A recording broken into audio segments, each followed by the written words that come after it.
Today is a day of memory, justice, and possibility. Today, the Zimbabwe Bird has returned home to Zimbabwe, received by the President of Zimbabwe and handed over by the Minister of Arts and Culture from South Africa. This was not just a diplomatic ceremony. It was a moment of history correcting itself. Watching the signing ceremony in Cape Town and then seeing the handover in Harare, I felt the weight of generations. Some moments are political, some are symbolic, and some are spiritual. This was all in three. For many people, the Zimbabwe bird is an image on our national flag, a currency, an image on our currency, an official emblem on state documents, and I've recently seen it being on some fashion items. But it is much more than that. It is one of the most powerful symbols of African civilization. It represents continuity, identity, sovereignty, and the brilliance of a people who built something extraordinary. I must say, honestly, while I celebrate this return, I imagined something bigger. I imagined the handover taking place at Great Zimbabwe itself. I imagined thousands of Zimbabweans gathered there. Children, elders, artists, historians, spiritual leaders, ordinary Zimbabweans, all standing together at the ruins of one of Africa's greatest architectural achievements, welcoming the Zimbabwe bird back home. I sort of imagined song, prayer, poetry, dance, and a lot of mururidzo. I imagined the nation pausing to witness the return of one of its ancestors. Because this is not just a stone, this is meaning. The Zimbabwe bird is back, and Zimbabwe will rise again. We will rise again. We will fly again. I speak about this with deep emotion because this story has lived with me for many years. In 2014, I visited Krugerski in Cape Town. I went there because I knew one of Zimbabwe's bird has been held there. To stand in that place, knowing that such an important symbol of my homeland had been removed and placed in a colonial residence, was powerful, and it stayed with me. That visit was almost 12 years from today. Since then, I've reflected many times on what it means for a people to be separated from their heritage, what it means when symbols of identity are taken away and displayed everywhere, disconnected from their landscape, their language, and their community. That experience also inspired my own creative journey. I've created artworks that feature the Zimbabwe bird. Through art, I wanted to engage the symbol not only as a relic of the past, but as a living force in the present. Art allows us to remember, to question, to heal, to re-engage, and reimagine. Every generation must find its own relationship with their heritage. Mine was included in my paintings, in my writings, in my speaking, and in my advocacy. My connection to this subject is also shaped by my background as a student in archaeology and cultural heritage. Archaeology teaches us that objects are never just objects. They hold evidence of human life, belief, systems, technology, trade, governance, spirituality, and imagination. Heritage teaches us that the past is not dead. It continues to shape who we are today. When we study Great Zimbabwe, we are studying one of the greatest civilizations in the world. We are studying advanced stone architecture, advanced society, regional trade networks, craftsmanship, and cultural sophistication. We are studying here African excellence. And as an African, I must say with pride, I'm a citizen of a continent of geniuses. I'm part of the legacy of those who built greatness. I am connected to the people who shaped the majestic Great Zimbabwe. Their blood may be distant in time, but their spirit remained close. Their intelligence remains, their creativity remains, their resilience actually stays with us.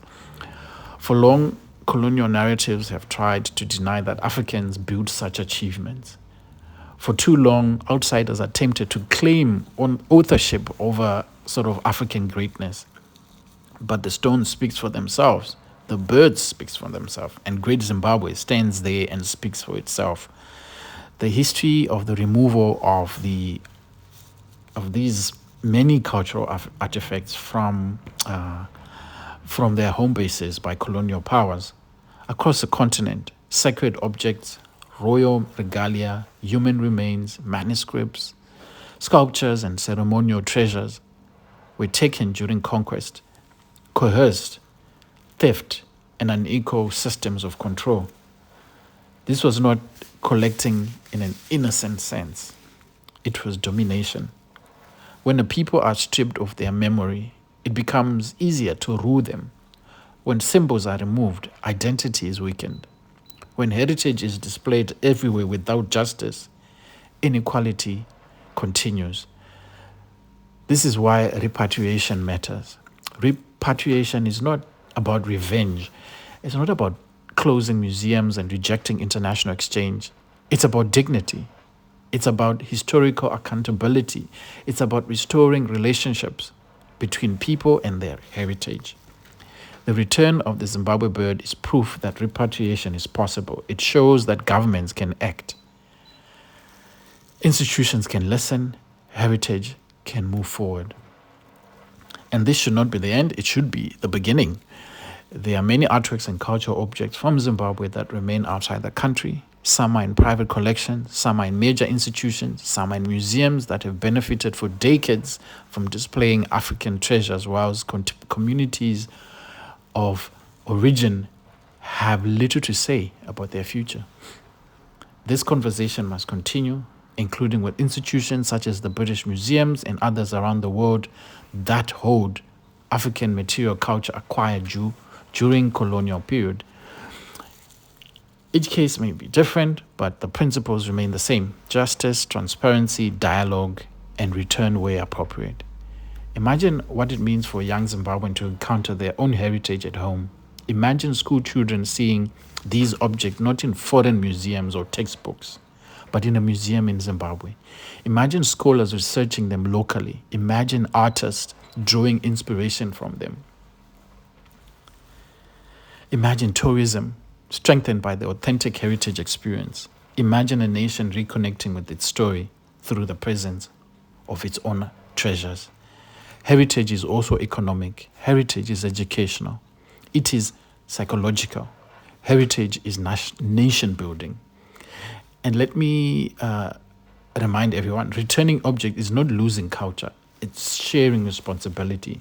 The world does not become poorer when justice is done. It becomes richer. I also think that Sissy John Rhodes and the strange ironies of history. Here is a man deeply associated with empire and control, yet fascinated by the grandeur of the land he sought to dominate. He wanted proximity to greatness. Many colonial figures desired the symbol of the civilizations they claimed to be superior to. That contradiction tells its own story. But today, the story is no longer about possession. Today, it's about return. Today, the center of gravity shifts back home to Zimbabwe. Today, Zimbabwe receives not only a bird, but a message. Your history matters. Your symbols matter. Your civilization matter. To South Africa, this handover carries meaning too. It shows that African solidarity can be something that we can work on. It shows neighboring nations engaging with history, not through silence, but through action. It reminds us that borders may divide us, but culture often connects us as people. To the continent, this is a signal. Africa must continue to protect, document, preserve, and reclaim its heritage. We need stronger museums, stronger archives, stronger conservation training, stronger scholarship, stronger public participation. We need our young people to see heritage not as something old and dusty, but as something alive and powerful. To artists, let this moment inspire new creations. To historians, let this moment inspire research. To leaders, let this moment inspire courage. To the citizens of Zimbabwe, let this moment inspire pride. And to those Zimbabweans in the diaspora, in London, Cape Town, New York, Sydney, and beyond, this moment belongs to you too. The bird has returned. May it remind us who we are. May it remind us what we have survived. May it remind us what we can build. May it remind us that nations like birds can rise after long seasons of distance and loss. Zimbabwe will rise again. We will rise with vision, and we will rise with memory. We will rise with dignity. And yes, we will fly high. Thank you for listening to this short message that I recorded on the day of the return of the Zimbabwe Bird, 16 April 2026. Thank you.